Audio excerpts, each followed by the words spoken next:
tal? ¿Cómo estás? Te estoy dando la bienvenida a una nueva edición de nuestro Power Sport, que como cada semana es el lugar de encuentro entre vos y yo con los autos y los autos de carrera. Hoy tendremos un programa especial de 1 hora de duración que empezará con la industria y terminará con lo que fue una nueva fecha del campeonato de Superstars de este año 2011. En este caso en Italia fueron a correr a Mugello, la anteúltima fecha del año que tendremos, como te dije, en este programa especial de 1 hora de duración.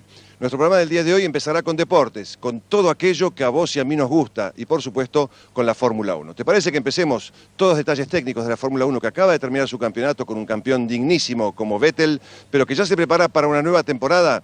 Quiero que nos metamos un poquito más dentro del mundo de la Fórmula 1 y quiero mostrártelo de esta manera. Grand Prix Insights is presented by Allianz. Head and neck trauma remain one of the worst single injuries that we can experience as Formula 1 drivers.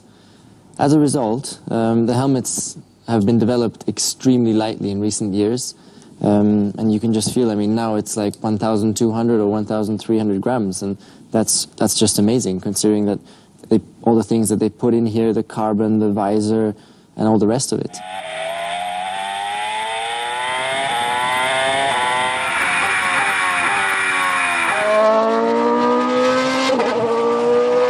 We experience extreme G-forces in cornering, so already for my neck muscles, that's a big help. But not only that, it helps extremely in the case of an accident. The energy that it needs to absorb is greater than that when a bullet is fired from a gun. The outer part of the helmet is made from an incredibly strong shell of carbon fibre and Kevlar, and this is designed to protect the driver's head in the impact. The inside of the helmet is a dense, expanded polystyrene foam that can absorb all the energy. Quite amazingly also, they put a lot of effort into wind tunnel testing with the helmets, because it's such a big surface of the actual car that even this is optimized for downforce and for drag and everything. So all these little spoilers and winglets on my helmet, they've been done in the wind tunnel. And then finally also such details as our little windshield, you know, that's also done in the wind tunnel, because that also optimizes the airflow over the car and also over my head, and it reduces buffeting or movement or something that I could get if the wind doesn't flow smoothly. So as you can see, even in the area of the helmet, there's a constant push to optimize the safety.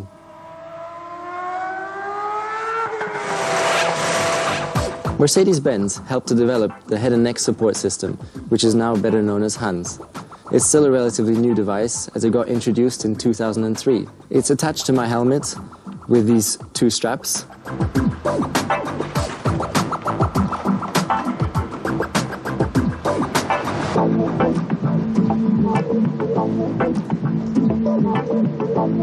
It's very light, it's around 200 grams, it's made out of carbon. And it's as individual as the helmets are to the drivers. You have to homologate a HANS device, but for each driver is different. Since everyone's collarbone is different also, it's custom made so that it sits more comfortably on my shoulders. It might be a little bit of padding, or it might be a difference of a look or a paint style, but it is essentially very important to the driver in that circumstance to have it uniquely molded to him.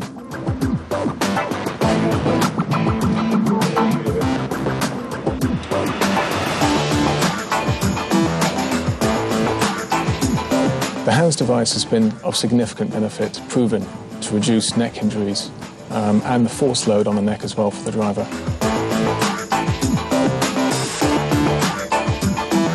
Typically, it reduces neck motion by around 46%, which is significant, and the force load by 86%.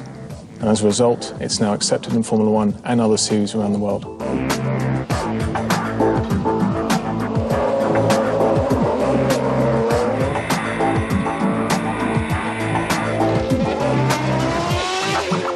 Whilst initially it was maybe a bit unusual and uncomfortable, now I definitely would not drive my F1 car without it.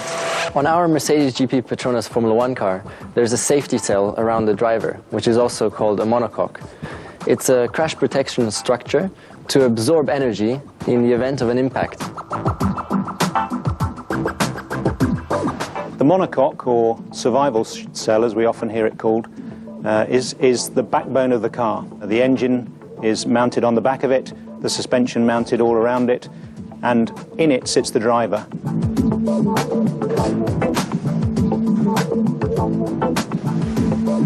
All this is made up of carbon, and generally it's about 6 millimeters thick, and it's many sheets of carbon layered on top of each other, since one sheet of carbon is only like 1/5 of a human hair.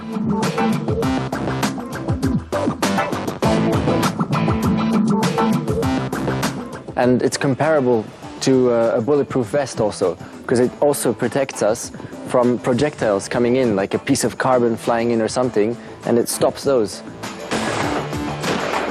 It's hugely strong, made of composite carbon material, and with the advent of crash tests that have developed over the years in Formula One, I think invented by Mercedes-Benz, a milestone in motor racing, they've become very, very safe indeed. When you bear in mind the kind of speeds these cars are doing.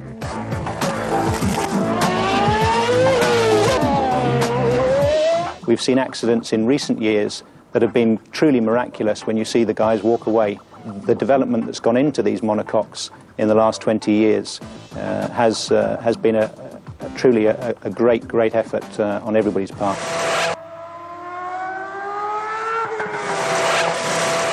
From the driver's perspective, the view is extremely limited in a Formula One car. And the position, it's really as if you were lying down in the racing car. And you can hardly see anything except the two front tires and something that is quite far away. So if it's like 20 meters in front of you, you couldn't even see it.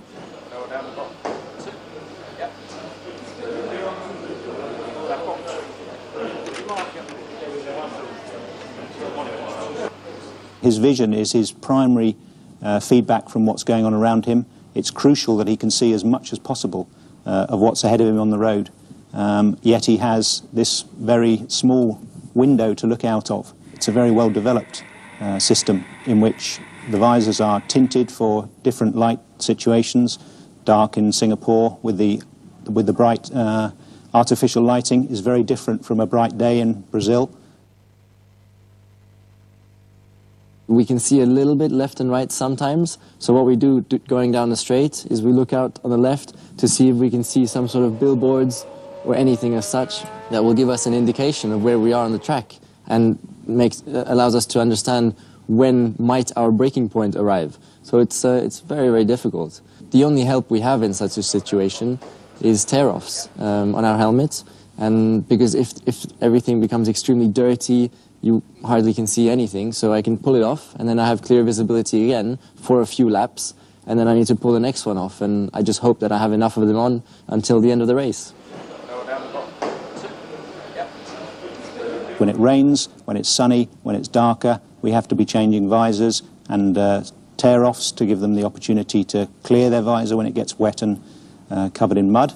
All these scenarios which effectively lead the driver to give him the best possible vision of what's ahead of him. That's all he desires, is to see what's ahead of him at all times in as clear a vision as possible, and that allows him to make the best judgments he possibly can.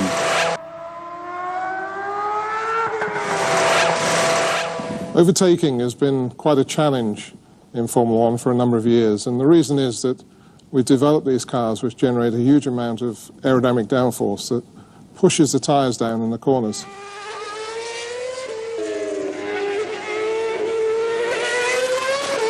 Also this year, they've put in an adjustable rear wing into our cars, which by the push of the button, I can drop the rear wing, and this allows me to go 20 kilometers an hour faster on the straights. This in turn should help us be able to overtake more easily in Formula One and make the racing more exciting. But nevertheless, overtaking still remains a really tricky affair. The problem is we need clean air. We need clean air to generate the maximum force. And when you're following another car, you get dirty air. The dirty air off that car disturbs your car and you lose performance.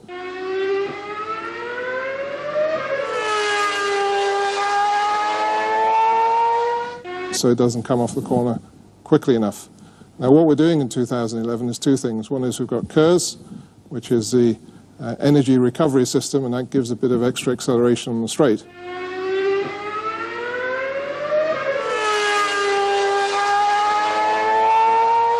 But more importantly, we've got this new rear wing concept, where the driver who's following, when he gets on the straight, can flick a switch and the wing changes its position, and it loses a lot of drag. and that means he can have a better go at trying to attack the car in front.